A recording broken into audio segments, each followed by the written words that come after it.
இது யோகேஸ்வர் காய்கறி வைத்திய முறை பற்றிய ஒரு சிறு பதிவு. இப்போ நம்ம பார்க்கக்கூடிய தலைப்பு என்ன அப்படின்னா ஹார்ட் ஃபெயிலியர், இருதயத்தினுடைய பலகீனம்.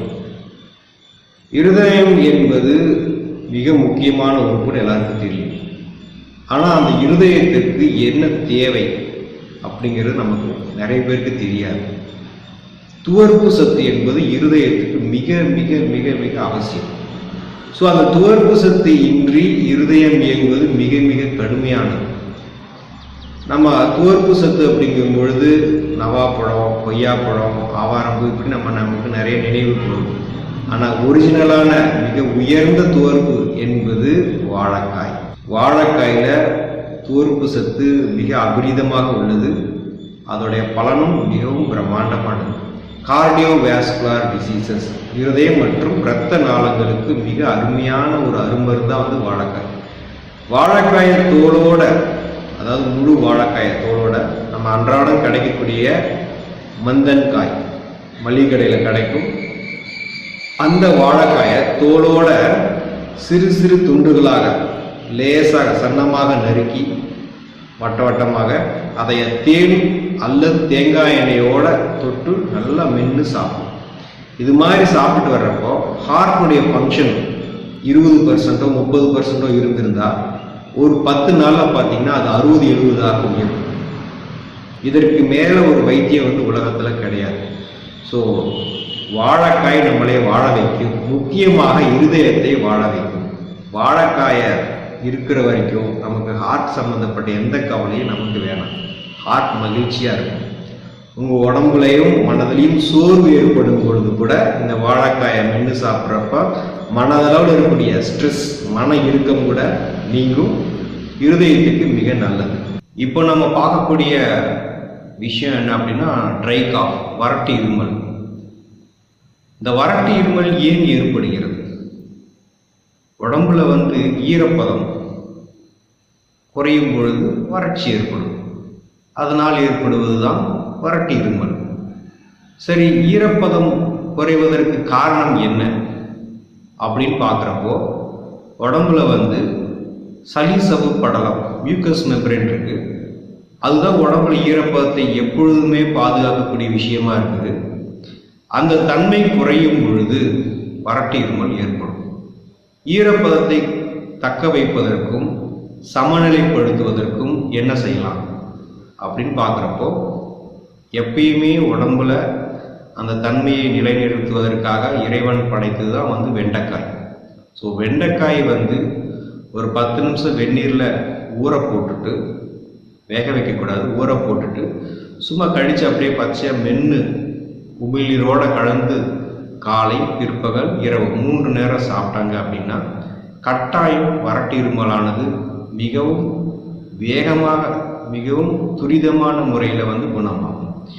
இந்த விஷயம் நிறைய பேரை இதை கடைபிடிச்சு மிக நிறைய நல்ல பலன்களை எடுத்திருக்காங்க.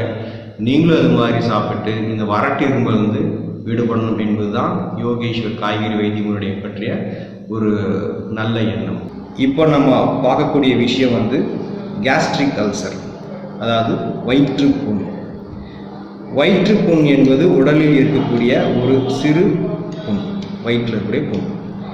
இதனால் என்ன பாதிக்கப்படும் அப்படின்னா நம்மளுடைய உணவு, நாம் சாப்பிடக்கூடிய உணவு சில சமயம் காரமாக இருக்கும் பொழுது எரிச்சலை ஏற்படும். இது கேஸ்ட்ரிக் அல்சர்னு சொல்லப்படுது. இதனுடைய நிலை அடுத்த நிலைக்கு போகும்பொழுது அதை குடல் புண் நோய், குடல் புண் காய்ச்சல், டைபாய்டுன்னு சொல்லப்படும். இதனுடைய மிகவும் அடுத்த நிலை அப்படிங்கிறப்போ கேன்சர், அதாவது கேன்சர் அல்சர்னு சொல்லப்படும்.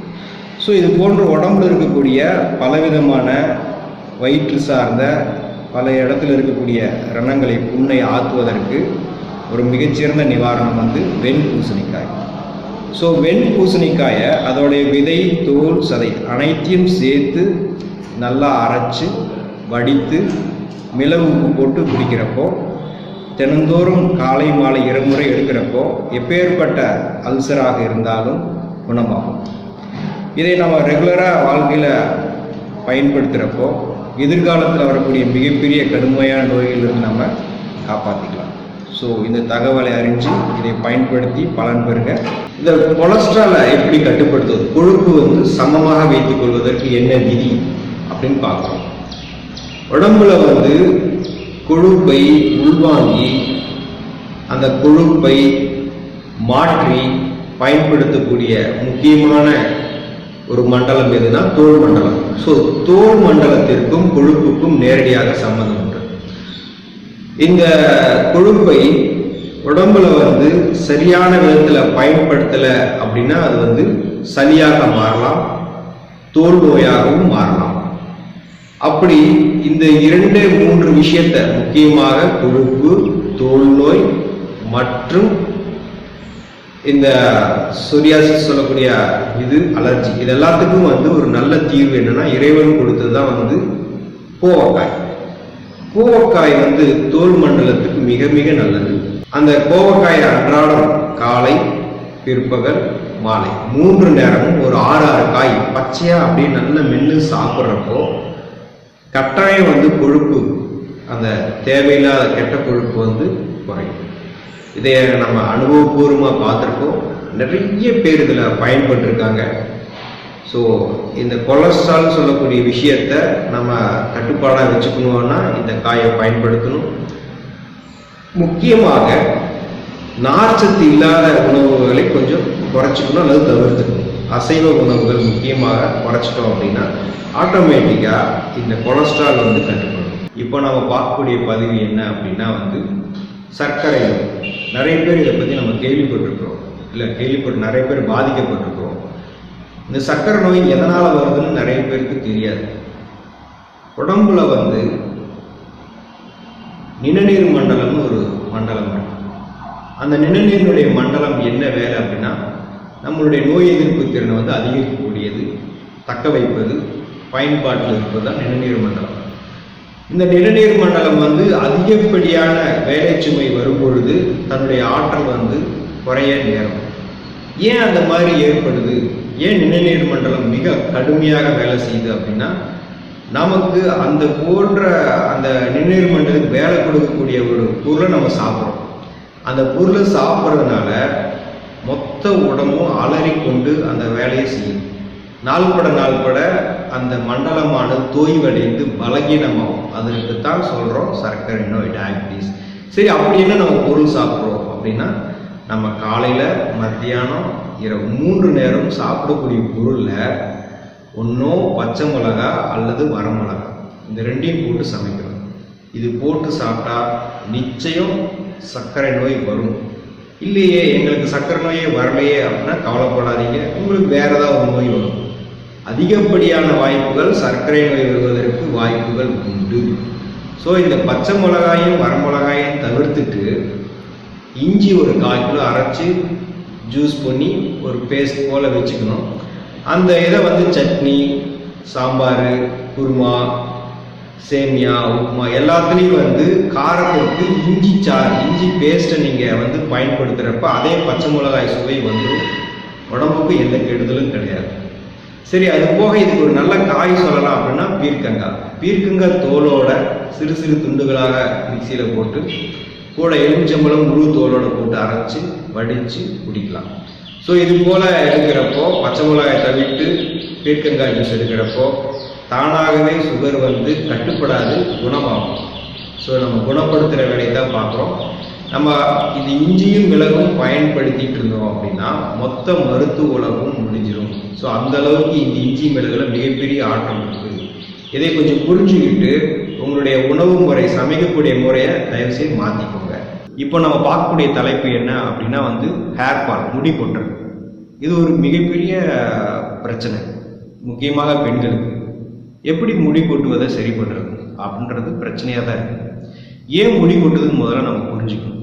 நம்ம சாப்பிடக்கூடிய பச்சை மிளகாய், வரமிளகாய் இந்த 2ஐயும் பயன்படுத்தும் பொழுது நம்முடைய ஈரல் மிகவும் பலகீனமடையும்.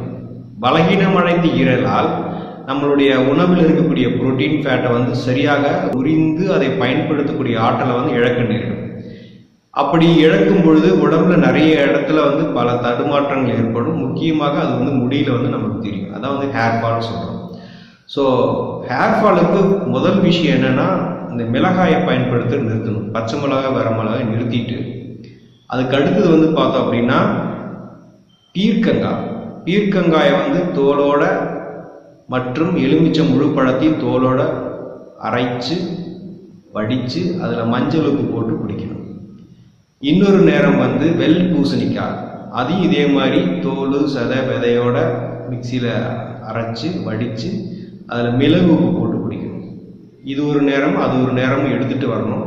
முக்கியமாக மிளகாயை தவிர்த்திடணும். இது மாதிரி செய்துகிட்டே வர்றப்போ அவர்களுடைய அந்த தோல் மற்றும் ஈரல் எல்லாமே வந்து மாற்றம் பெற்று முடி வேகமாக வளரும். முக்கியமாக ஹேர் ஃபால், முடி கொட்டுவது நிறுத்தலாம். இது கூட அவங்க வந்து இந்த ரிஃபைண்ட் ஆயில் நிறுத்திட்டு தேங்காய் எண்ணெய், நல்லெண்ணெய், கடலெண்ணெய் பயன்படுத்தும் பொழுது இன்னும் நல்ல முறையில் அவங்களுக்கு மாற்றம் வந்து தென்படும். ஸோ இது வந்து ஹேர் ஃபால், முடி உதிர்தல் பற்றிய ஒரு சிறுபதிவு. இது யோகேஸ்வர் காய்கறி வைத்திய முறை பற்றிய ஒரு சிறுபதிவு. நன்றி, வணக்கம்.